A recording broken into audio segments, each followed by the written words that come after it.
Hello and welcome back to the Game Bet Match Podcast. I'm your host, Manny Friedman, along with my co-host, Brad Sloan. All right, back in the house for the quarterfinal recap. He's back in the house, baby. You missed the baby. Okay, back in the house, baby. I understand it's late night. Manny and I are filming this in the morning, morning of the semifinals. I think we meant to film it actually Wednesday night, and we failed. And we meant to film it earlier tonight, and life happens. So we did get into to film it last minute. So yeah. Well, it's we just wanted to also talk through these matches because they're quite interesting. It's good for us because I think they're two pretty interesting semifinals. I mean, they are. Yeah, they are. All right, so let's just discuss quarterfinals first, I guess, before we get into the semis. So what was like your main takeaway from the Djokovic Rublev and the Sinner Safiullin semis? So I think in Djokovic and Rublev, I don't think we learned anything that we haven't learned that I hadn't learned before. I guess so first is Rublev is good at tennis. Yes. But I think he's much improved since that Monte Carlo. I think that was a turning point for him, and I was impressed by Rublev in this match. Mm-hmm. That said, Djokovic's intensity and his ability to just always kind of stay with it and stay in the match and in the sets was I think was the difference. I feel like he just kind of wore Rublev down mentally, right? Rublev threw in a breadstick set, so I thought that was relevant. But we already knew that. And then Djokovic I think is a little bit more vulnerable earlier in matches than late in matches. Mm-hmm. But I think we already knew that too. So I didn't have any main learnings, but I thought those were my points from the match. What did you think? Yeah, I would agree with that. It's just, his uncanny ability to make adjustments, from a tactical standpoint and just an intensity standpoint and just the best tactical player of all time, I think. Yes, I would agree with that. I don't think there's any doubt. But yeah, I mean, Rublev continues to impress me. He's showing consistent improvement. Well, and I think we talked about this before, right? The defense has gotten better. Yeah. And the mental the rally tolerance has improved. Absolutely. There's no doubt. And I think that's been the key for him, honestly. Because we talked about him on the last podcast so much, and I'm sure we'll talk about that Djokovic guy because he's playing in the semis. Right. So we could probably move to the next one. Sinner Safiullin.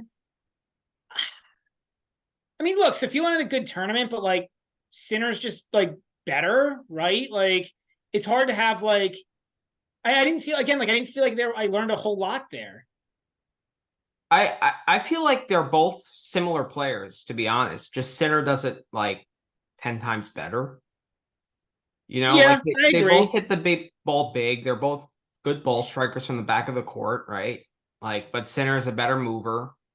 That's what I was gonna say. Sinner's a pretty good athlete. We forget that because of his physicality issues, but he's actually a pretty good athlete. And yes. We forget it because he's got issues. He doesn't move forward for whatever reason. But it's not he's doesn't seem like he's bad at moving forward. He's just at the actual movement of it, he just doesn't seem to do it very much. And then yeah. I don't know, he's but he's a better than you think athlete. He just doesn't seem to use it a whole lot.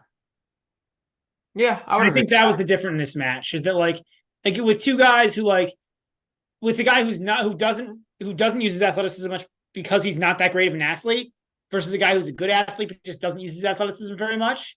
The good athlete is going to win. Yeah, I would agree with that. I mean, Sinner also, he kind of has a little bit of a hunched back and it's quite skinny and stuff. So it doesn't feel like he's a great athlete. I agree with that, but he is.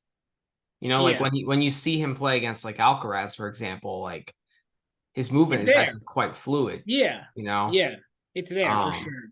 But yeah, I mean, talking about our betting, it was a kind of a bad round for me. Besides the Djokovic Rublev match, in which I had no tie breaks, plus 105 that cashed. I had Djokovic to win 3-1 at plus 235 that cashed. I should have done it with Sinner Safiullin as well. I got Rublev to break in the first set at plus 240. Just because Djokovic starts slower typically, I would say, right? If he's most vulnerable in the set is probably the first set. Yeah, we said that, right? We said that, Right. when we discussed the Sinner Djokovic quarter, so I would agree with that. Yeah. And then we missed our play of the day by what, one ace or two aces? The Sinner Safiullin under 20.5. Oh, that was depressing. The books That beat was us on that one. painful, which means Congratulations to the that was a books. perfectly set line, which like how are these books getting these lines perfectly on ace counts? Like it's crazy, Well, I mean, they're looking at the stats, right? Like, I'm not that surprised by that, but like, I guess. Oh. And then did you hit the Sinner Safiullin 3-1? Or you I should have. don't think I did. I was gonna look that up right now. I don't think I did hit that. You've been much better than me at the 3-1s this tournament. I gotta check. I might have done that one. Okay. I'm actually looking up right now to see what Yeah, I but it played. comes back to bite you sometimes because like I did the 3-1 in the Medvedev Eubanks and the Alcaraz Rune and that backfired, you know? Oh, well, I mean, it's a plus money bet. Like, you're first of all, no bet is like perfect, right? Like, no bet always Right. comes through. Like, otherwise they wouldn't let you make the bet. That's true. Right. Um, so, Yeah. All right. And then how about Medvedev Eubanks? um, I'm continuing yeah, to so I got killed here in terms of betting, but in Mhm. terms of like takeaways, um, I don't know, like takeaways wise, I thought, like, yes, Medvedev adjusted like tactically, and that's why he won this match. But I was disappointed it took him so long. And it feels like he like only like he only starts to make the adjustments like once he's behind, but like these adjustments aren't adjustments that should be that difficult for him to figure out at this point. No. Like this is match number 12 on grass, whatever, from like on the year, and like, like, so like why is it like, why are we still having this discussion about he needs to make these like pretty basic grass adjustments? Well, And Sean it's taking him. Calvert on his the Bet Rivers pod, he actually made the same point. And he said that like Medvedev is actually, he's a great tactical player, but he's also very stubborn and he doesn't like to make adjustments. And I felt like almost it was like he didn't really make the adjustment. I almost feel like Eubanks' level just went down at the I end thought. after he I mean, lost that fourth I set thought break. Medvedev moved up a little bit and started to move A up. little Like bit. he did. He adjusted a little bit, but yeah, I agree. I agree with you. I think it was mostly Eubanks' level going down, and I agree with your comment that like it's a little overstated. It's you're Mm-hmm. right. He's stubborn. He doesn't want to make the adjustments. He doesn't love the grass. I mean, he clearly does. I Yeah, he thought it was talks about it all the overall. time. He actually Yeah, talks about it too much. I actually don't know why he talks about it that much, that he hates the surface and all this. Like it just doesn't make that much sense to me. Um, I just feel like he's gonna need to make that adjustment way earlier than he did against Eubanks if he's gonna have any success against Alcaraz. Like if he yeah, doesn't make that tactical adjustment, he's totally screwed. yeah. Because he can't play Mount like 20 feet behind the baseline because that just exposes him to a barrage of Alcaraz shots. The crazy forehand, the drop shot. I mean, he's really going to have to make adjustments way earlier than that. You know? Oh yeah, yeah. He can't wait to go 2 sets before he starts making adjustments. No, So no. yeah, so I Going think to the Eubanks side though, like, do you think he's a top 30 player? Do no, you don't no. think it's sustainable? No. He just doesn't like. He doesn't do enough on return. He's still. You know what I mean? Like he's still not good enough, and he's just not good enough. Like his game, like man, when he's like his misses look so ugly.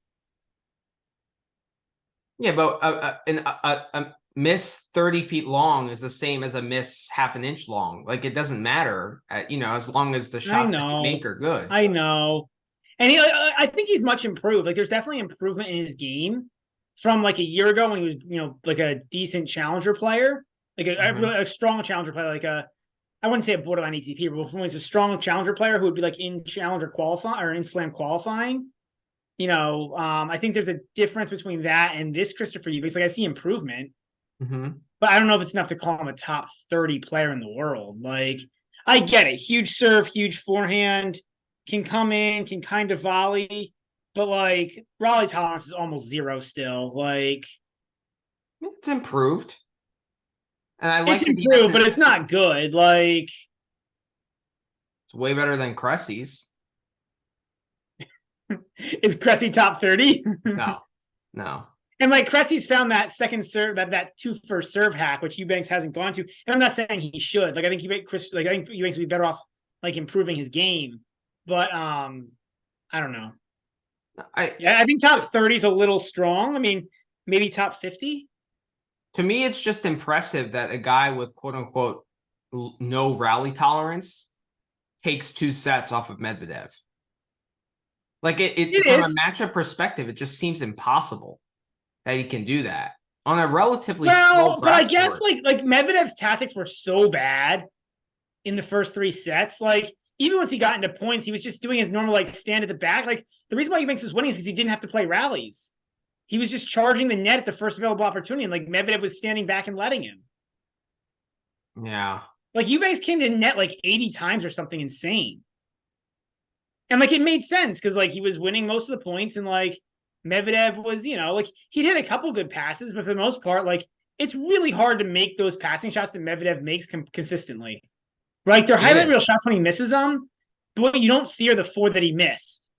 Especially against Eubanks, who's super long. Like it feels like he can just cover that entire net. Well, he did a couple times. He made a couple of like 6'7" volleys where he was just like, he was just long and like he was able to just get an arm on the ball. And yeah, Medvedev will try to he'll make a few passes, but not enough to win.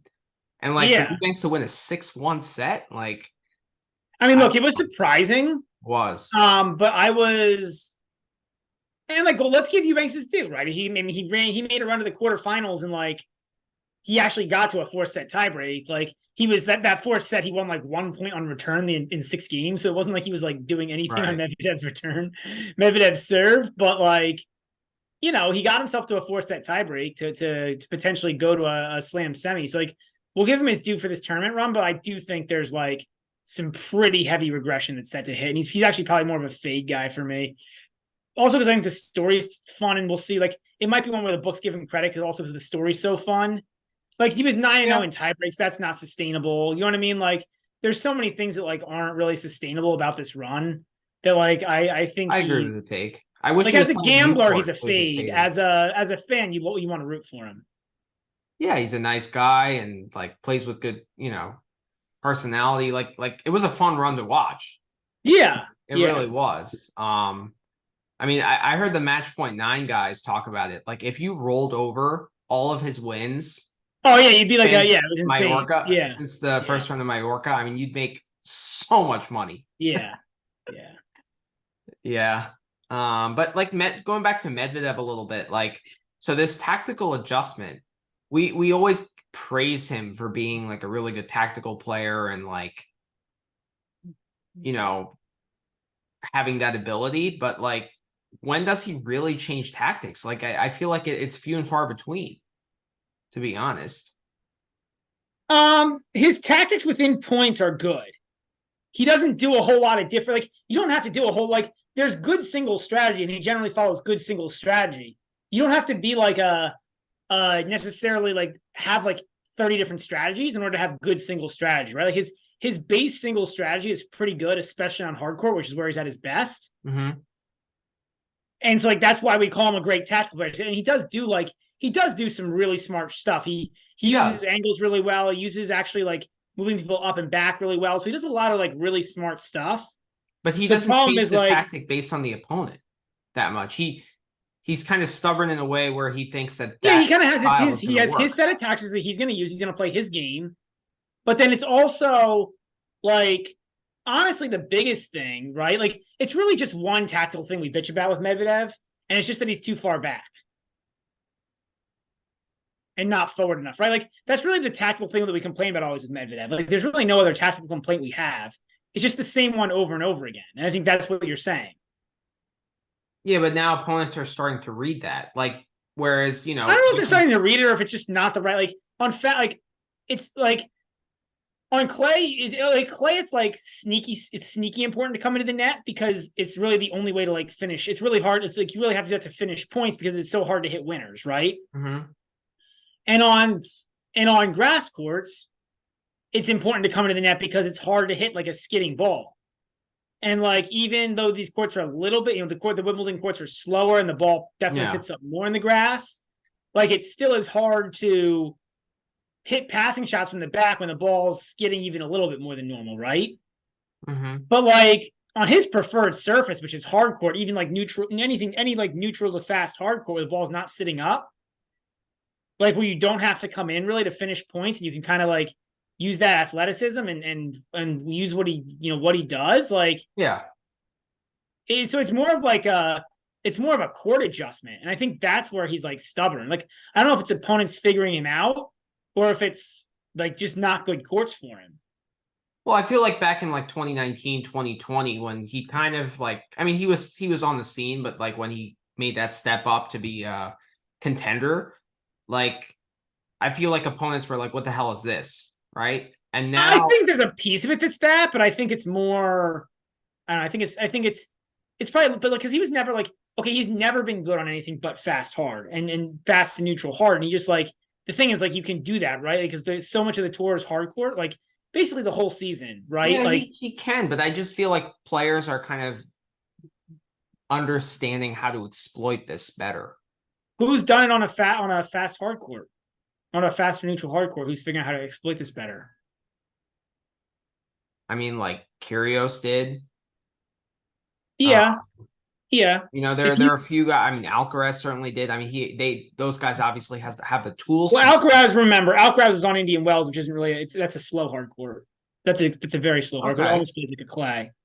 I think that I mean, it's very, very difficult to do. I'm not saying that it's you have to have a big serve easy. and be able to come in behind it, which is about 5 or 10 players on tour that are confident doing that, So like the problem is like, again, it's a surface issue, right? I think as much as anything else, like there's a reason why all his results are on fast or neutral hard courts up until this year. And like now he's starting to at least like understand he has to. Well, we talked about it with Clay. We were like, oh, is he going to embrace the surface, right? Which I think he's accepted I feel like it. I think there's a difference between acceptance and embrace. Like I think he accepted, right? He won Rome. Like yeah, he went out first round of the French, and that's bad. But he did win Rome. But I feel like he's only quote unquote embracing the surface when he's winning. When he's not winning, he hates it. I'll disagree with that. Like he was down in several of those matches. Like the Rome wasn't easy. He wasn't like cakewalking over everyone in Rome. He certainly wasn't Indian Wells. Like look at those matches versus Zverev when he was down half the time and like having to like find ways to come back. He fights and always stays in there, but still, I don't know. It doesn't. He doesn't like adjusting. Let's put it that way. He doesn't. Oh yeah, no, I'll agree with that take. I just like yeah. So, I mean, based on what I've seen here, like it makes me really want to fade him going into the match against Alcaraz. That was like I'm sure we'll talk about that more once we get into the matches. We will, but like when I watch this, I'm like seriously, if he's struggling with Eubanks this much on this surface, like it's not just struggling with Eubanks, is that he's like this adjustment that he made and he had to make. Like this isn't like we've been talking about this for years. But what I'm saying is that you shouldn't even have to make the adjustment against Eubanks. And the fact that he did shows me that his level is kind of below par, especially. So I might disagree with that because he was playing right into Eubanks' hands. And like if you're playing right into somebody's hands, there's a lot of guys on the tour who can do like pretty much everybody on the tour can do something well, right? Like okay. But Alcaraz can do everything Eubanks does and then some. Agreed. Yeah. We'll get into that match later. We'll get into that match later. All right. Last match is the Alcaraz Rune match. So we got the push on the -5. I lost the Alcaraz 3-1, unfortunately. Yeah, I didn't hit the -5 at the 3-1. I hit a few props that didn't come through. Nothing's particularly interesting. Nothing that I felt bad. I mean, honestly, like for these matches, I think last pod I called it out. Like I didn't have like any standard bets that I liked. Like I was all on like goofy props and like aces and doubles kind of stuff because like I just thought all the books set all 4 matches pretty well. And like if you look at like all the spreads came in pretty damn close, with the exception of Eubanks Medvedev. You would have been better off taking the Eubanks side there, but everything else I took the Medvedev side. Close. Yeah, but everything else came in pretty damn close. Yeah. I mean, you're going to get that when all four favorites are huge, you know? Yeah, I thought all four favorites were like pretty well set. Yeah. You can plug my laptop there. Okay, no problem. I mean, my best bet was honestly the four-way money line parlay of Alcaraz, Medvedev, Djokovic, and Sinner. Yeah, I think that probably would have been smart in retrospect. And then I hit the -1.5 sets parlay at +250. I mean, obviously the Medvedev didn't get there, but all three others got there pretty easily. It's just tough because like that's the problem with those parlays, right? There's so many legs for like such little odds. It's like brutal. Yeah. Yeah. I just thought all four of them were pretty, lopsided. Like I didn't see any way that the favorites could lose. Yeah, I mean Medvedev almost blew it though. Medvedev nearly did, but the other three, I mean, they took care of business. Were you impressed by this win against Rune, or it's kind of what you expected, or? So to be honest, I didn't get to see as much of it as I would have liked. I was actually watching more of the Medvedev Eubanks, and these were basically this was unfortunate from Wimbledon, man. They did simultaneous play for these quarters, so both terrible. men's quarters were on the same time, so you really couldn't watch two matches. I know. And I don't really understand how it benefits men's or women's tennis to do this. It doesn't, because they don't stagger the women's either. Yeah. So it hurts women's and men's fans, I think. Like, you know what I mean? So I mean, the pathetic scheduling almost makes me not want to go to Wimbledon. Like, why? Why would I go there if they're going to schedule these matches so pathetically? Like, it's I know. So frustrating. But yeah, I mean, look, like Alcaraz was definitely in control of that match versus Rune. I think it's Rune did a nice job to hang in the match, but like, I thought overall, not Medvedev, Alcaraz was in pretty good control the whole time. Like he only faced one break point in the match. The first set there was like a lot of nervous energy, and it kind of was like it was a sloppy first set, and kind of it was back and forth. I think there were 6. Well, there were no break points, were there?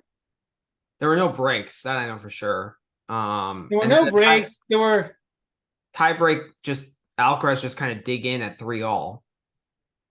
And I think there were no breaks, and there was Rune had his one chance to break in that set. Alcaraz was still a few points better when it comes to like the set. Yeah. So like it was.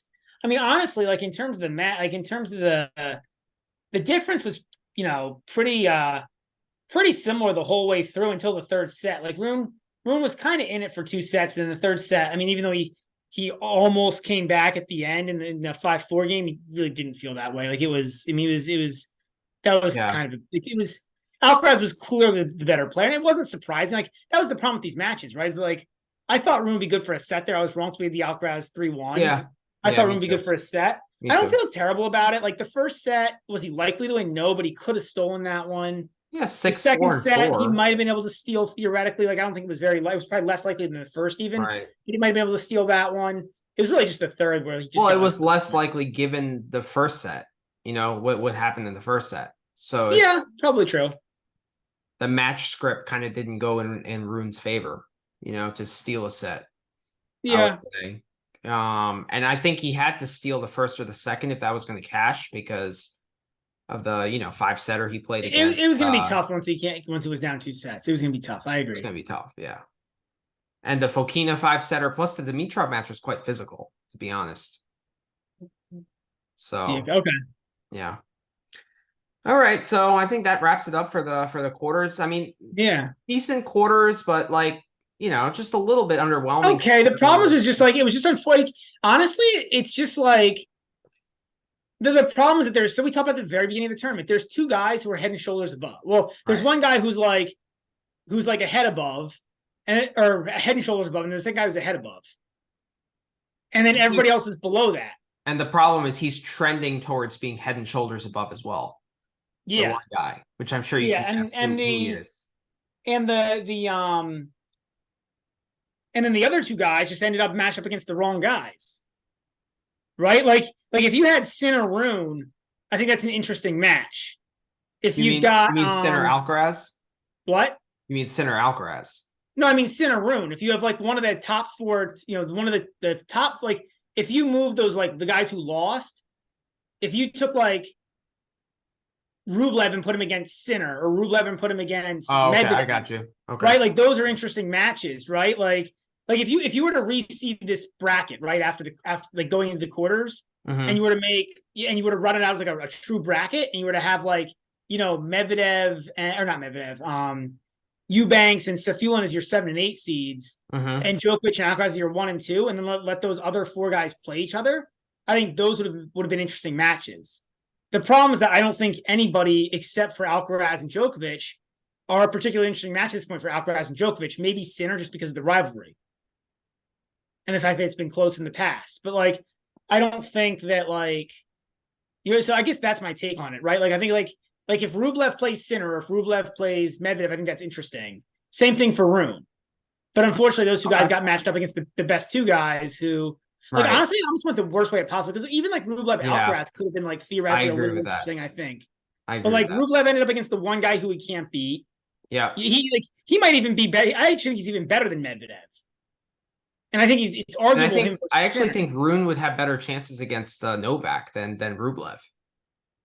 Potentially, yeah. Maybe not based on how that match played out because Rublev impressed, but like, yeah, I mean, I was devastated in the Australian Open where, when Rublev came back and beat Rune, because like I knew that Rublev had no chance against Novak, and I thought Rune did, just based on his movement, just based on, I don't know, he's a little bit better all-around player at that point. I think Rublev really improved that aspect, but yeah, I actually. So I'm gonna go back. Now that I have 30 seconds to think about, I'm gonna say that Rublev had a better chance against Novak than Rune did. Yeah, because Rublev's improved so much. Yeah, you know what I mean? Because I don't think that would have been 4 sets Rune versus Djokovic. Probably you know what I mean? Like I think like the only guy who was going to give him a match. Like I said, it was just unfortunate. Like the only guy, like. I mean, if it was on hard court, for example, then I would favor Rune over Rublev. Interesting. Okay.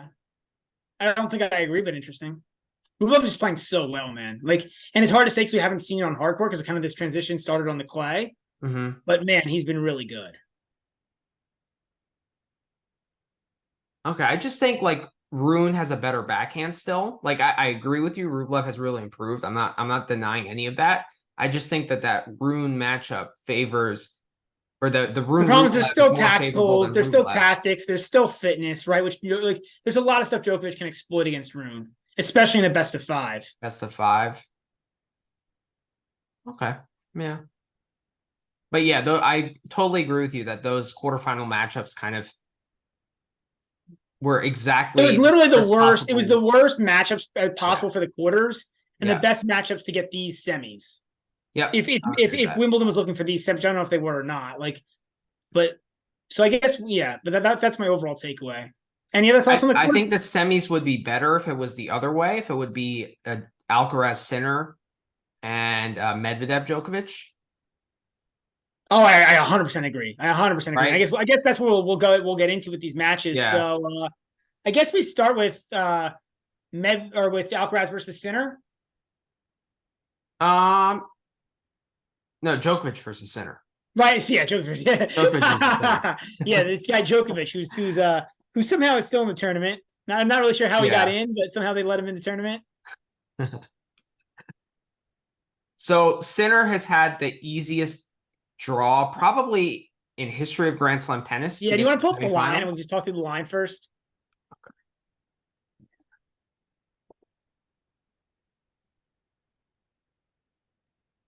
I mean, but this run to the semis, I mean, it's a good thing that it happened for Sinner, right? Because... So is this really back up to 6? Because I saw it went down to 5.5 briefly this afternoon.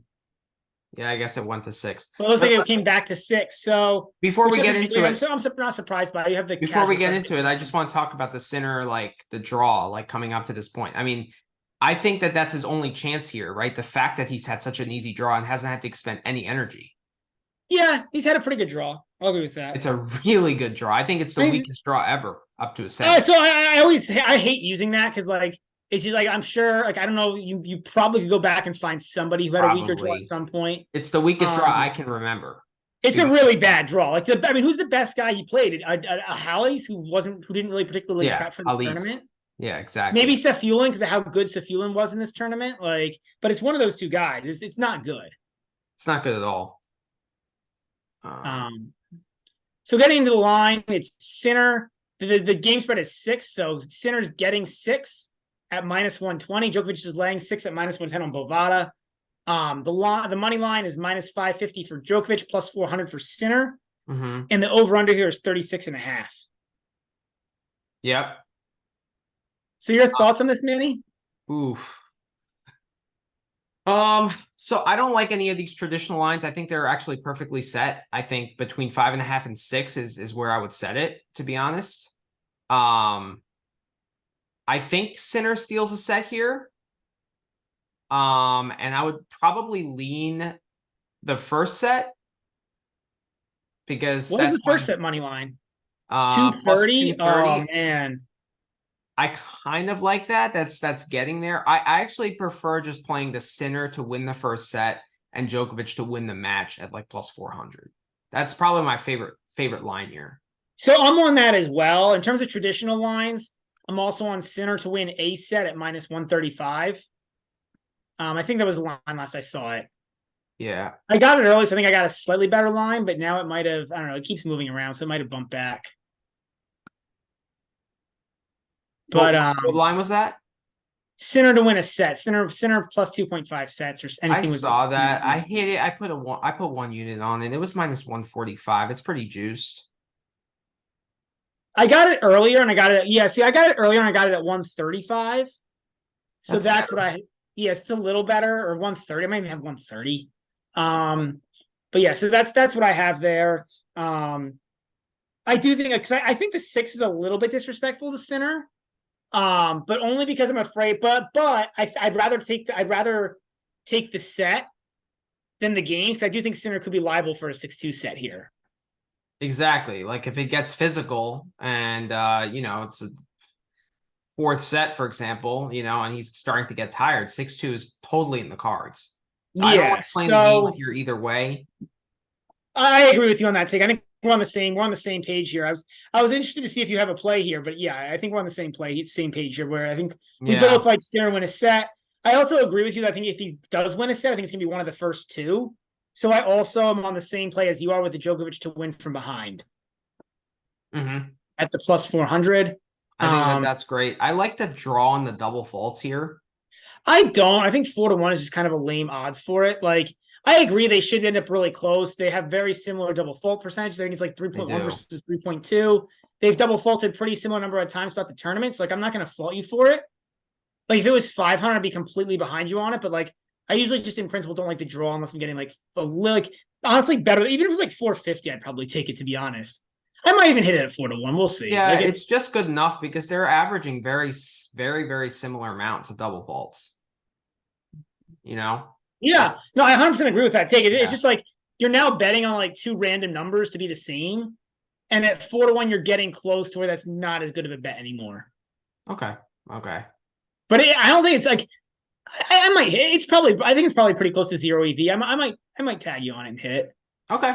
I think the problem is you're liable for like that random, like and that's why you're getting 4-1, but you're so liable for that random like 3-2 that one guy double faults one more time than the other because it's such a specific thing, right? I mean, it's 4-1, so it's just a fun bet. I like Djokovic to win 5+ breaks serve and 10+ aces in the match at +450.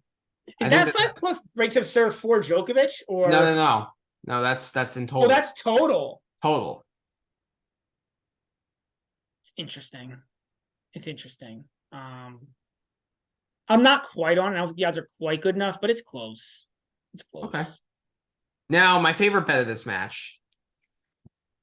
Drum roll, please. A medical timeout during this match at +200. I think that's fantastic, and I'm so excited to see this unfold. I hear you on this. Like, it makes a lot of sense. I have no way to quantify this is the problem, right? Like, because I have I usually like to have some kind of data, like on something goofy like this. I like to have some kind of data on like how often these guys see the trainer. your take completely makes sense on this, Manny. Like, I completely get the take. Oh, I think the take is amazing because like, I think the take is amazing. I just like if there was a match where you were going to bet this would be the match. yes, I just don't have a feel for whether or not these odds are good or not. Like, you know what I mean? Like, it's really hard to get the right, like, because like I don't know like how often that, like, you know, like I don't know how often the trade, like if you sent me data that said the data comes out to see Djokovic, the trainer comes to see Djokovic like 1 out of every 4 matches, I'd completely be behind it. So I think this will be a tougher match than normal. So I think somebody's going to be seeing the trainer. But I don't know. Like, I don't really like. I haven't found any data that tells me how often the trainer comes out at all. So like, I just can't quantify it enough to make this bet. well, okay. So if Djokovic is losing, he does tend to call the trainer. That's He tends, but like, what does that tend in terms of percentage? It's you know what I mean. Like, it's really like it's hard to put numbers. And that's why I'm ultimately not taking it, because like it's just so hard to like. This is such a hard bet to quantify that it just feels like. But the take makes sense. But if it's 4 or 5 sets or something, or, you know, both of these guys also slide on grass more than most, right? So, you know, if there's an awkward fall, which is quite likely, to be honest, with these guys moving side to side, you know, like this is going to be a pretty physical tennis match, right? With tons of rallies, you know, and these guys slide more than anyone, I think, on the tour. So if they slide on the wrong piece of grass and like, you know, kind of fall awkwardly, they're going to call the trainer. So I think just that in a longer match, I think that's worth taking. The take makes a lot of sense, and it's just like I usually need to have some sort of data in order to take a bet. Like again, like, you know, like if you come to me and tell me that the trainer comes out 1 out of every 10 matches, then like at that point I can't even care how like about all your qualitative takes, because it's just like it's the odds are so far off, right? And I have no idea if the odds are like close to right or not. You know what I mean? Like, it's very hard to put numbers on this, but line. To me, this should have been like even money for a trainer, because I don't know. Like, I hear you qualitatively. I just don't like. I have like. I'm assuming they have some sort of stat behind it, because like, how else otherwise would they have put this together? Okay. And like without knowing, like I don't know enough to back it or not back. I guess like if you want to hit it, fine. I have no like. And you already did hit it, and you don't have a cash out button, so you're already screwed. But like, I just don't know enough here to like to agree. Sinner physicality issues that might come to the forefront here. I don't know enough to agree. There's so many things that are pointing towards a medical timeout. But I don't know enough if that says 2-1 or not. I mean, it's just really hard. Like, it's so hard to quantify. So that's why I'm laying off that. Well, I mean, I guess it makes sense that I'm hitting it and you're not, because I'm more of the eye test guy, whereas you're more of the numbers guy. And it's hard to put numbers on this. I just think that, like, even for you, like, the game script is just so, like, it's so blatant. Like, it's... I hear you, but I just don't, like, I have no... Like, I know what a 4-game spread looks like. Even qualitatively, I can tell you what a 4-game spread looks like. Right? I can tell you what a 5-game spread kind of looks like. I can't tell you what the trainer coming out a third of the time looks like. You know what I mean? In terms of like what kinds of players is the trainer out there a third of the time for? You know what I mean? Like, they're just like I have no idea, you know? So like it's just so hard to, it's like trying to qualify like the challenge one. Like you could bet the Hawkeye challenge. Like, yeah. I have no idea how to quantify that either. So I just like, if I can't like quantify that one is really like 50-50, you know, like that one there's really, but it's not like, because some guys challenge more than others. I'm assuming. I don't know what the data is again. Like, I saw some data from like 2019, but I don't want to use that. All right. Well, I hope one of these guys has like blisters or something like that. I hope so too. Like, I hope you win that bet. It would be kind of funny. I'm pretty sure I did take the medical timeout with like the Kyrgios Djokovic like 10-1, and it didn't happen. So I'm also a little salty from that. I wonder what that means. Like, what do they? If someone gets a cut on his finger, like, and they have to put a bandage on it, does that bet still cash? Ooh, that's a good question. Like, what if the trainer comes during a changeover? And what if it's just a changeover? Like, you know, sometimes they come out during the changeover and do like a quick thing during the changeover, but there's no actual timeout. I think it's a medical timeout, so it can't be just like the... Like, it can't just be the running pills out, right? Right. It has to be like, too. Yeah, they're taking the 3-minute timeout. So maybe it's not as good as I thought. It can't be, but... All right, I'll take my chances with it, because these are two guys that it could happen with. So it's fun. If nothing else, it's fun. Like, I might do like half a unit on it or something just for fun. These are a complete degenerate bet. Yeah, for me, it was just half a unit play. as Yeah, well. it might be. I might tell you on that as a DGen play. I mean, if it was like Federer versus, I don't know, QB? Hubie, for example, exactly. Like I would never play that. Like Yeah, but you'd probably get like 20-1 then, right? Like, and that's the problem. Is like the odds because I saw like the Alcaraz Medvedev one is nowhere near this because those guys nowhere don't near call the this. trainer. Yeah, right. So like they are moving this and like they have better stats than me, so I'm really scared to play that because I don't Okay. know like Fair. I don't know what that should look like. Fair. I like Djokovic to win and serve the most aces at plus 140. Like I feel like in order to get a good line on a pro Djokovic bet, you have to add something to it, right? So that's You something I'm do. looking to add. Serve the most aces. I don't hate this. I don't really particularly love it either. I'm very kind of milquetoast on it. Yeah, I was close on this one. I don't hate it or love it. Okay. So that's what I I have. think the ace is going to be damn close. They will. I'd be the same number of aces. I think it's over under 9.5 for both guys, right? The ace count, Mm-hmm. the ace prop. And so it's like, So that's basically an even money bet, and then you're adding Djokovic. well, it's got to be win, most, right? Because it needs to be +1, so it's a little bit less. It's like plus 110 or something, right? Okay. And then he's got to win on top of that, which is like Minus 150. is that No. worth the minus 550? Yeah. Like it's pretty close. It's not terrible. Like I said, a lot of these bets I was like close to taking, but I was just trying to like kind of limit my limit. I don't want to have like 20 units of exposure on this. So Mm-hmm. I do have a bunch of props that I like though. Probably my favorite prop is Sinner to break more than once at minus 115. I like that. Like I just think like so there's two things I think about this. It kind of goes in line with like the and we haven't really talked about this yet, but like it kind of goes in line with the say the joke with the Sinner to win a set prop or not prop, but the Sinner to win a set bet, but like Djokovic has looked vulnerable. Like I think every single guy has taken him to a tiebreak or won a set, correct? Because Kachin got to a tiebreak. Jordan Thompson got to a tiebreak. Wawrinka got to a tiebreak. Hubie won a set. Hubie won a set, and Rublev won a set. So, like, you know, like the point is, Djokovic has looked vulnerable times, especially in the first couple sets. I think Sinner can get to 2 breaks here. I don't think a whole lot more. You know, like if this was 2.5, I wouldn't have any interest, but I think Sinner can get to 2 breaks. Like if this is 2.5 at minus 115, no way. But like, I think he can get to 2. So I agree with you that Djokovic hasn't looked his best here. But I also agree. I also think that Djokovic has had a very tough draw. He's had a very tough draw. I agree. It hasn't been easy. So I kind of would put both into context, and I'm not like so down on his like return stats and his serving stats, to be honest. Like they're a little bit down more due to the tough draw that he's had. Yes. With that said, he's had tougher guys.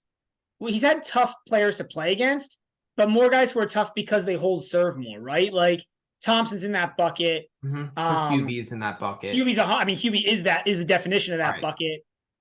Even Stan is in that bucket where he's a better server than returner at this point in his career. Right. Really, the only guy he played who I would say is like a good defensive / return player is Rublev. And I think Sinner's pretty equal to him, if not maybe even a cut above. I would agree with that. I think Sinner has a better chance of beating Rublev. I just think Rublev's physicality is way better, right? So he's going to last. Yeah, I mean, Sinner needs to, if Sinner doesn't get there in the first 2 sets, I'm scared of this prop. Yes. Right? Like, is there any way Sinner wins this match if it goes 5 sets? Maybe. I mean, look, we've seen him compete pretty well with Alcaraz over 5 sets before, like, and he hasn't had. I mean, you mentioned it, right? He hasn't had to expend a lot of energy yet. True. So there might be, but I don't think it's likely. Like if this, like the longer this match goes, like the more it flips towards Djokovic. Like if it goes 5, I give Djokovic a 90% chance of winning that. Or Feels 85. strong. Feels really strong. Like, so you're saying at 2-2, you would take like, you wouldn't take Sinner like in the beginning of the 5th set, like plus 450? No. I would need like plus 500 or plus 600. I mean, again, it depends on the match script a little bit. Like, Yeah. how is he looking towards the end of the 4th, etc. But probably not. Just also the mental gap as well. I hear all those points. It's just, man, like a set of tennis is, it's not random, but it's like, like does Sinner all of a sudden morph into Pedro Cachin? Because like those are the kinds of guys that get like plus 500 to win it in a given set. You know what I mean? Like it's. I know, and it wouldn't be that, and I'd probably just stay away. But like, I don't know. I just have no confidence in Sinner's physicality. Oh, dude, I'm a Absolutely proponent. That's none. why I never Yeah. bet futures on him, right? But like in one match when he hasn't had to be super physical, like getting to in 1/5 set, maybe, right? Like, it also seems to me like Sinner has more issues where he just like comes out and doesn't have the punches in him than he does where he like wears down. You know what I mean? Like he's got a little bit of that wear down also, but it seems like usually like if he honestly a lot of times he wears down like 1 to 2 sets is the problem. I know. Exactly. So And I almost like from a viewing standpoint, like I almost kind of want Djokovic to win because if Sinner pulls this out and it's like 4 or 5 grueling sets, right? He has absolutely no shot in the final. Like the final is probably going to be straight sets then, yeah. So like, Especially because I don't think either of these guys on grass are a particularly good matchup for Sinner.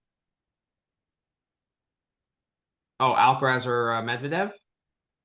I guess Medvedev's a decent matchup for Sinner on grass, but like we've seen Medvedev just wear down Sinner. It's better on grass, but still, it's a bad matchup from him. And like I don't know, like is Sinner really going to come forward and take advantage of the issue Medvedev has on grass? Not really. Not really. So He's just like, not comfortable doing that. Yeah. So. Yeah, that's my concern here. Like, if Sinner doesn't have like the punches, like, and he starts missing from the ground and not striking the ball like to the best of his ability, Yeah. that's where it gets problematic because he doesn't really have many other tools in the tool bag where he can, that he can come out with. Yeah. He doesn't really like coming forward. He doesn't have that big of a serve, so it's going to get very problematic. But that being said, I think I'm going to tail you on this breaks a serve prop. I mean, like Hubie and Rublev both got a break, right? And they had break points to get second breaks. So I kind of like that. I think Sinner's a better returner than both of those guys. Yeah. So I would definitely side towards the over 1.5 than the under 1.5 for sure. Yeah. And I was surprised it was only minus 115. Yeah. Like, I thought it was more like minus 150. Yeah, I'm going to tail you on it. I like that. This is kind of a degen bet, but I like the over 6. So there's a bunch of stuff I like about like the first set just being more competitive than people think. So over 6, the over under for first set points is 61.5. Okay. Which I like. Especially like I think there's a possibility for some longer games, some deuce games that go a little bit longer here, because I think both guys are competent enough off the ground. And off of the return to drive some longer. Like this isn't like Hubie versus Eubanks, where like every game's gonna be 5-point game, right? Like these are two guys who like can play a little defense, and especially in the first set. I also think this is odd. Like, so, and these are kind of similar, but I have Djokovic is the first player to have a service game taken to deuce at plus 170. And Sinner to be the first player to serve a service game out to love at 225. Again, like I think Djokovic should be like the favorite on both stats because he's the better player even in the first set. But it just feels like big odds to me for one game. Okay. So I have those two. Djokovic is such a good returner, though. It's very difficult to hold to love. I get it, but at 225, like yeah, it's better on that bet is better on grass than any other surface for sure. Yeah, I don't know. I had the same thing as you with the 4-1 with Djokovic to lose the first set and win the match. You want to make that play of the day? What? The Djokovic to lose Djokovic. the first. Yeah. Either that or the Sinner to win a set. I can go either way on it. Whatever one you like better. Or do you want to do the over 1.5 breaks? Because I think that's the best plus EV play of the three. Let's do that one then. Let's do the over 1.5 Let's breaks. 1.5 breaks for yeah. Center. Okay, Yeah. let's do that. That's good. Okay. And my last ones I have are like, and I did a third of a unit each on these, but they're all kind of fun ones again around Sinner to be like Sinner having a better chance early in the match. Sinner to lead 4-2 after 6 games in each of the first 2 sets is out there at 40-1. I'm not saying it's particularly likely, but like, I don't know, man. Like, I think Sinner did this last year, and when they played, because he went up 2 sets. I think like I think there's enough of a chance for me to believe in it like 40-1. I don't think I'd take it at like 30-1. I think it's to be a no-go. But I think at 40-1, I'm good enough putting like, again, something tiny on it, right? It's like a third of a unit type bet. This isn't like anything that I'm gonna like get too excited about.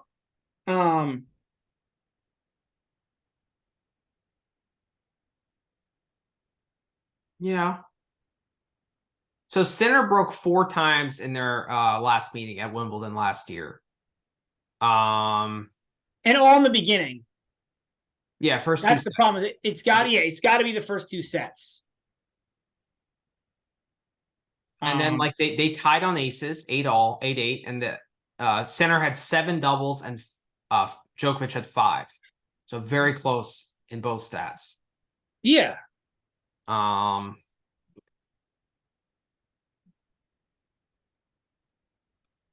So yeah, I mean, I like that you're going pro Sinner in the first 2 sets, given those plus odds. Like, I think that's pretty smart. You're just putting a lot of stock on him coming out sharp. But I'm not, right? Like this is like I have a total of 1 unit across 3 bets. So I have Sinner, so I have the 40-1 from the lead 4-2 after 6 games. Okay. I have both players to get broken to start the match at 25-1. And I have Sinner to win his first service game to love at 22-1. What was the last bet? Or sorry, it's Sinner to win his first service game to love. Or sorry. Sinner to win his first service game to love or 15 and break Djokovic. And that's at 22-1. So they're all kind of the same idea. 3 like long shots. Like I said, I'm going a third of a unit on each, so kind of limiting my exposure here a little bit because I think they're all like I don't think any of them are actually going to come through. But I just feel like the odds were too good on all 3 of these to pass up. For me, it's hard to quantify these bets as well. Just like it was hard for you to quantify the medical timeout bet. Yeah.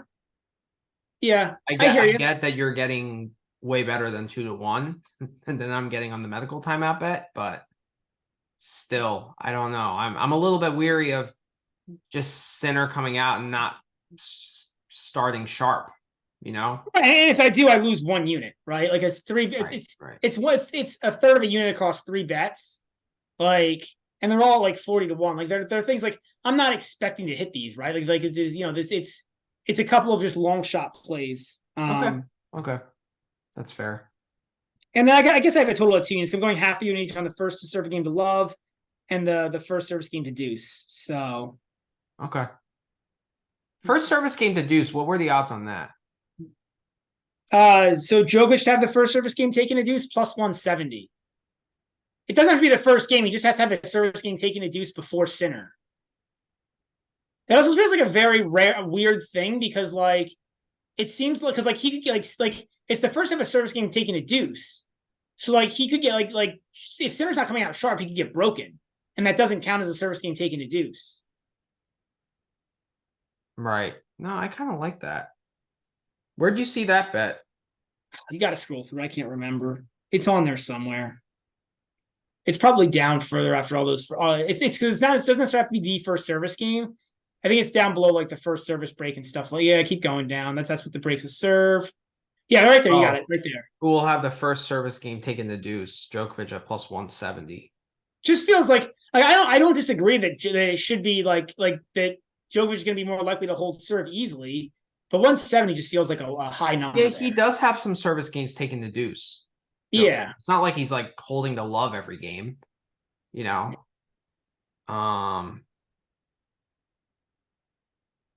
Like that was like more my overall take. I think he the first two sets are going to be pretty competitive. Is my overall take on the match. Okay. Like, and I don't think the books are fully on board with that take. They're not. They're so Djokovic is always so juiced. Yeah. So, but you know what? I like that. I don't like the first service game to love. I just think that that's way harder to quantify. Well, it doesn't have to be the first service game, right? It's the first player to do it again.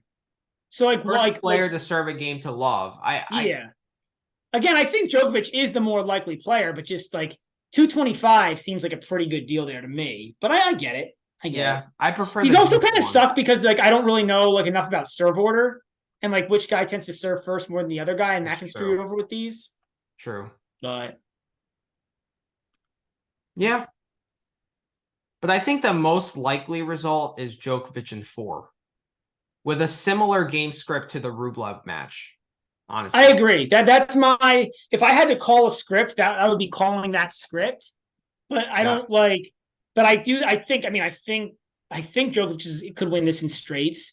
I think it could go 5. It could go 5. I don't see a lot of scripts where Sinner wins this. I mean, I think a few exist, obviously, but I don't see a whole lot. I mean, if you're like a pro bettor who loves doing this, I don't hate like the Djokovic money line at minus 550. It's kind of lame, and I'm too late. Like I'm too like I don't know. Like there's too many other fun things to bet here to waste like units betting that. But like I don't think that's I think that's probably positive EV as well. Just the minus 550 on the money line. Like I do think Djokovic is going to win this match. But yeah. Well, I think if you're a pro bettor, the best way to do it is to parlay it with Alcaraz, to be honest. Which I've already done. I already have Me too. I already have a money line parlay out there at minus 150 on both these guys. I think it's smart. Win. I mean, I just don't see either underdog winning here. No. But to be honest, I see the higher likelihood of Sinner Djokovic going 5 sets than Alcaraz Medvedev. Yeah, so I guess moving to this, right? Like, so Alcaraz here is minus 4 is the line here versus Medvedev. Though this is interesting because the money keeps moving towards Medvedev, I think, because this money line is all the way down towards minus 240 plus 195. I'm not really sure why. I'm not sure why. The over-under is 39.5, but I'm kind of scared because I don't know what people are seeing that I'm not. Because to me, this line should be 6. I'd agree with you. I'm considering hitting the minus 4 now.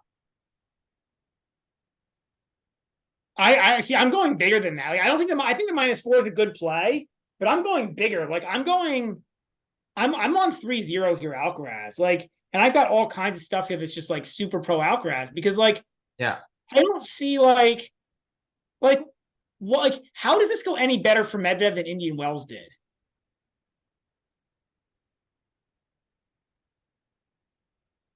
Yeah, I mean, it's very hard to see a different pattern than that because, like, we haven't seen this matchup since that point, since Indian Wells. And regardless of that, like, what has Medvedev shown you that tells you that, like, on grass, he's going to be competitive here? Like, I don't think Medvedev's been particularly impressive, and, like, if anything, he's been slightly unimpressive. Like, and that's through his whole run. Like, he beat Ferry. Like, he pretty much did against Ferry what I thought he would do.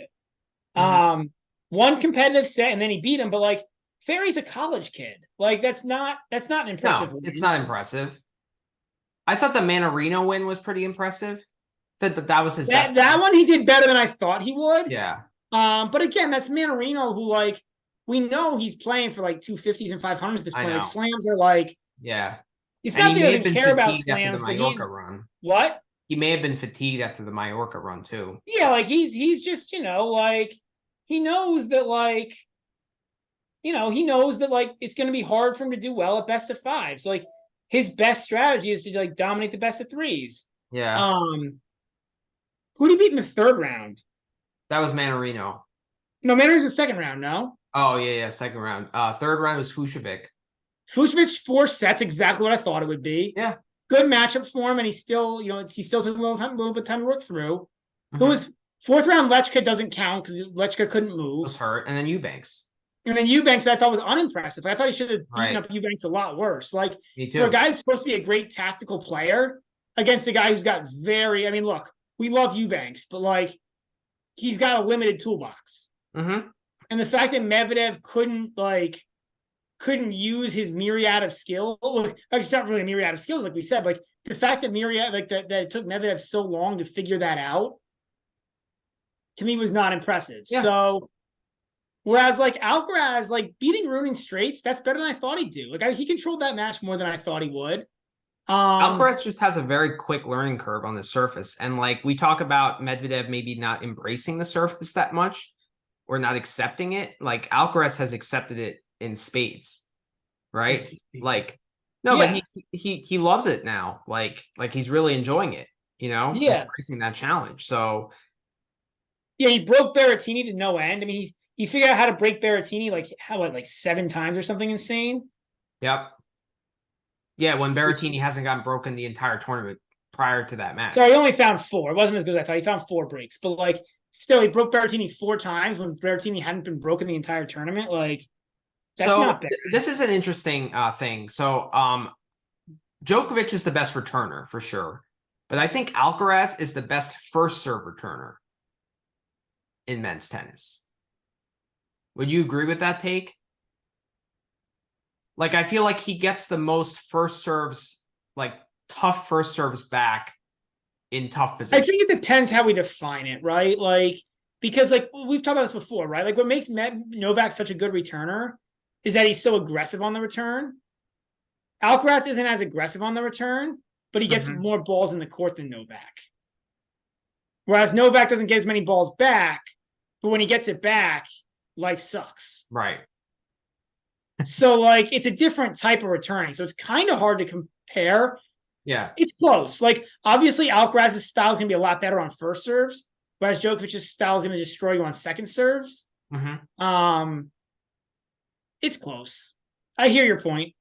You can make an argument for it.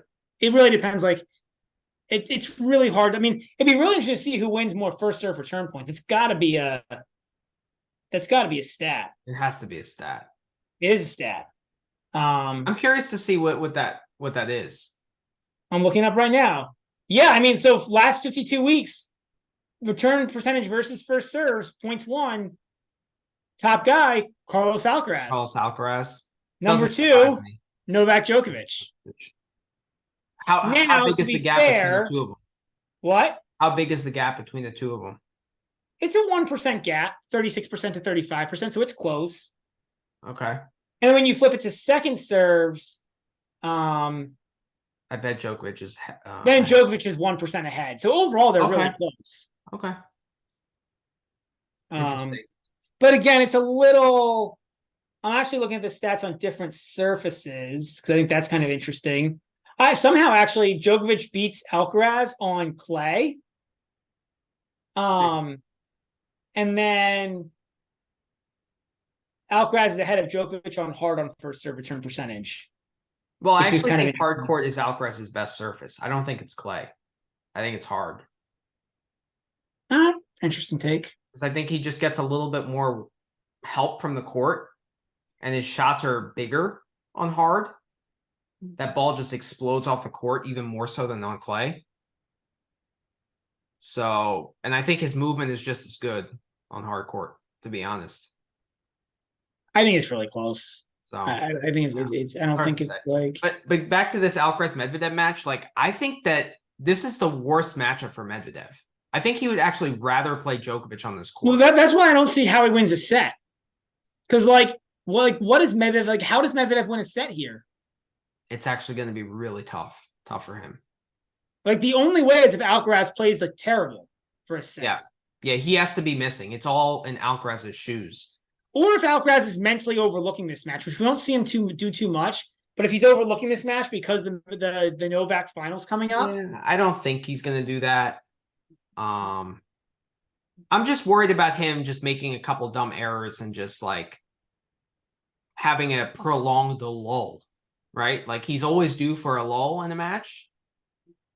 I don't really That's the feel like only he had one concern. against That's the Rune. only concern. I mean, I'm all over the 3-0 here. I think it might be up to like 3-0. plus 190 now. It's well into plus money. So I got plus 225 on a different book at 3-0. So Yeah, I that's hit it amazing. too. I'd be all over that. Like that's amazing. I think I got like 190 or 180 or something.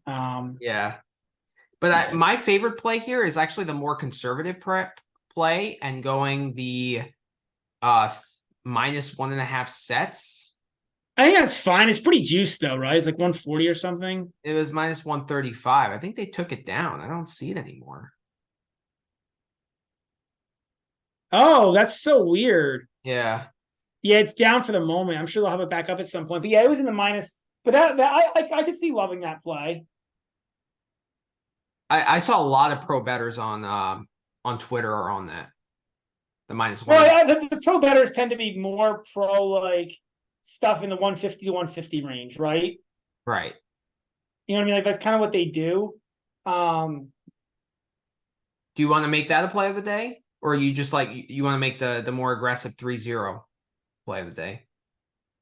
if you're getting 225, I like 225 a lot better. If that's still available on a book somewhere, that's the play. Let me see if it's still available. Yeah. Can you cash out of yours and then I'll just Yeah, I can catch on.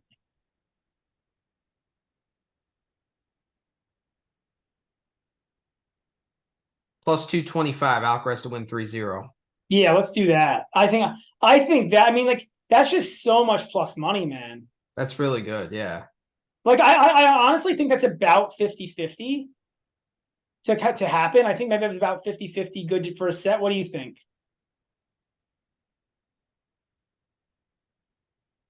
I would say so. I mean, I think the most likely outcome here is 3-1. Okay. I actually don't think so. Like I think I think it's like close to 50-50 that this is 3-0. And like I mean, I think it's possible Medvedev could get to 3-2. Like he's got the physicality for it. He's just such a bad matchup. Yeah, But like, tennis wise is going to be a challenge. oh, I 100% agree. But like, I think it's like if you're asking me, 60.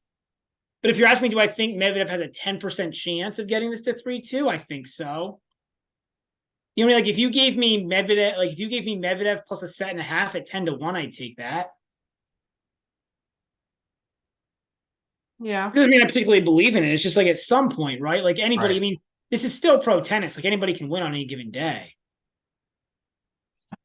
I don't mind hedging with the Alcaraz 3-1 at plus 280. Yeah, I think that's fine. I mean, my favorite play here, I actually don't like the 3-0 as a play of the day because I prefer the more conservative minus 1.5 sets because I think the probability of it going 3-0 or 3-1 is pretty much even. So I prefer doing the minus 1.5 sets. I think That's fine. I still think it's just a a plus little EV bit more play, pro so I'll take it. Alcaraz. What? I think you're just a little bit more pro Alcaraz than I am. Yeah, yeah. I mean, I don't see like I really don't see like what is Medvedev going to do to win a set. And it's not even just the matchup last time. It's just like in general the matchup between these two guys. Like, what is Med like? It's not like Alcaraz isn't going to come forward. Yeah, I know. And he can bomb a huge forehand and then push Medvedev back. And then when he's back there, he just employs a drop shot. Which that's going to be a little harder for him to do actually on grass. The drop shot is much harder to hit on grass because the ball, Yeah, you don't get the time to like, drop shot actually requires like time to like kind of get the racket through a little bit, you know, I mean, to get like the angle of the racket through and everything. But I do think he can just come. But now he can just bomb a huge forehand and come run into the net. And what's Medvedev going to do? You're talking me into it. All right, let's do it. 3-0 plus 225. Yeah. Let's do it.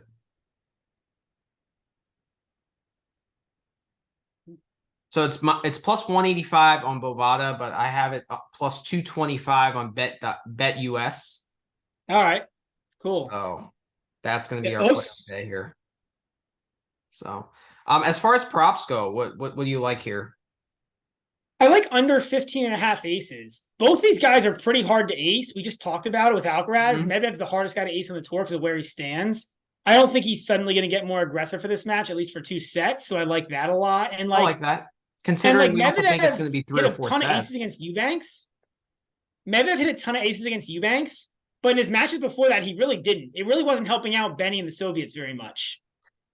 Like he did come back and he did now that the challenge is over and there's nothing to be nervous about. He then went out and bombed like 25 on Eubanks just to kind of rub it in, which is always appreciated. But like, and then so I've got that. I've got Medvedev under 4.5 doubles. Medvedev's been better in this tournament about not doubling. And it kind of ties into me thinking this match only goes 3 sets. And even if it does, I don't think it's a particularly long 4 sets. But it's not my favorite play. I just like it because it's plus money. But given that, it's kind of tied into the match going, 3 sets play. I like Alcaraz not to be broken in the first 3 service games. That's at minus 150. I just don't really see a whole lot of ways. I get your narrative here is going to be that he could come out tight or nervous, and that's always an issue with Alcaraz, or can be an issue with Alcaraz. Yeah. But I don't. But unless that happens, I don't see how Medvedev how is Medvedev going to get breaks? It's going to be tough. It's going to be tough. To get breaks. So I agree with that. No aces served in the first 2 games is at plus 105. I have that. Again, it's the same thing as the under on the aces. I have Medvedev under 10.5 on the aces. Not too interesting there. I have Medvedev under 10.5 aces. Under, what is this bet? I gotta look this bet up now. I have some of the same bet on Medvedev. That's plus 200.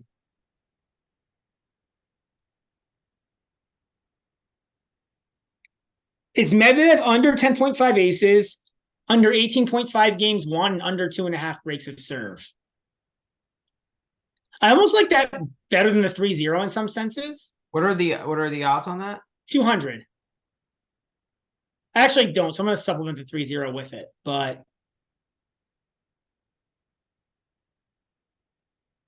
I like that. Repeat that bet again for me. It's at plus 200. You'll see it there. Okay. It's under 10.5 aces, under 18.5 games won, under 2.5 breaks of serve. I'm hitting that. I like that. I'm going to tail you on that. I like Alcaraz to break serve in sets 1 and 2 at plus 110. Yeah, I think it's pretty good as well. I like that as well. I like Alcaraz to win the match in under 39.5 games at plus 150. I would do that, but I don't see why I need to do that when I'm already hitting the 3-0. I already have so much exposure. But I think it's a fine bet in of itself. I just don't see the need to do that when I'm already doing. Yeah. I like the no tiebreak bet here as well. I have that bet as well. That's also in my that's in my props. Your props. I also have a set to go under 8.5 at minus 110.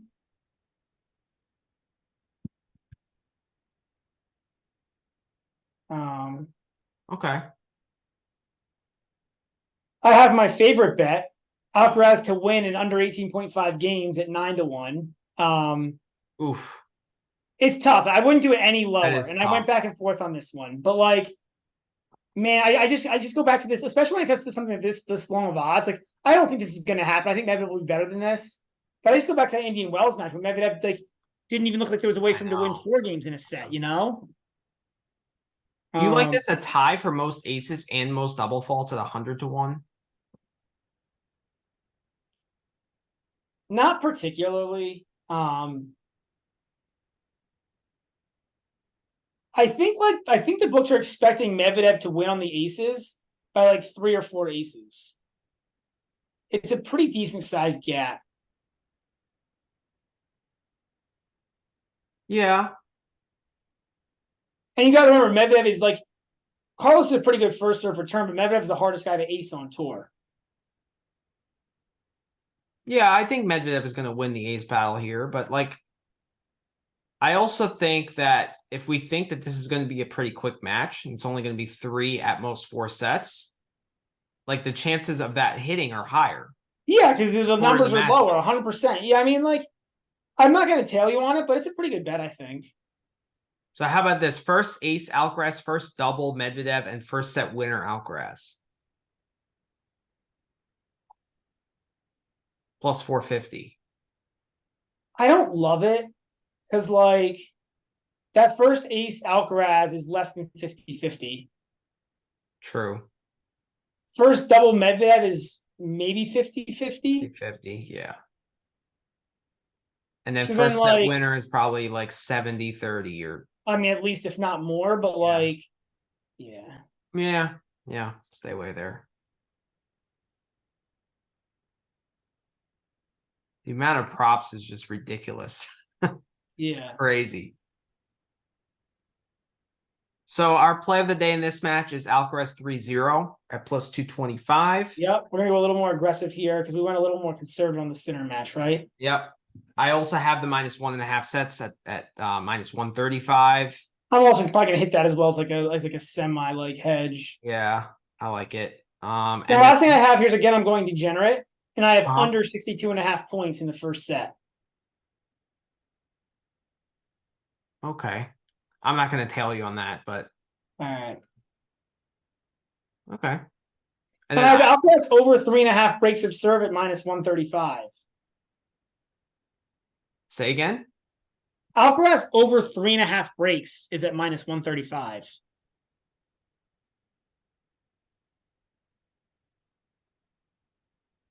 Mm, It's a little juiced.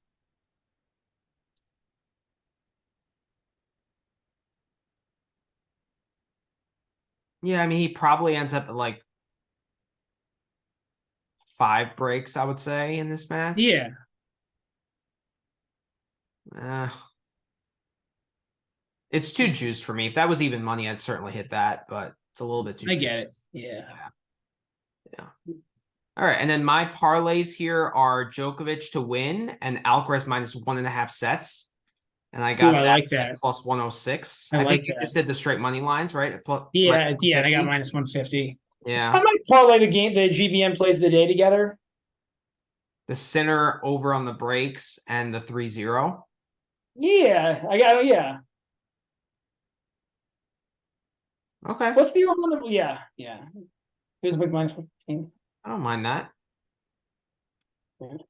And then we also have the GBM play of the day of Alcaraz to make the final at -115. We do, Right. which is looking comical now.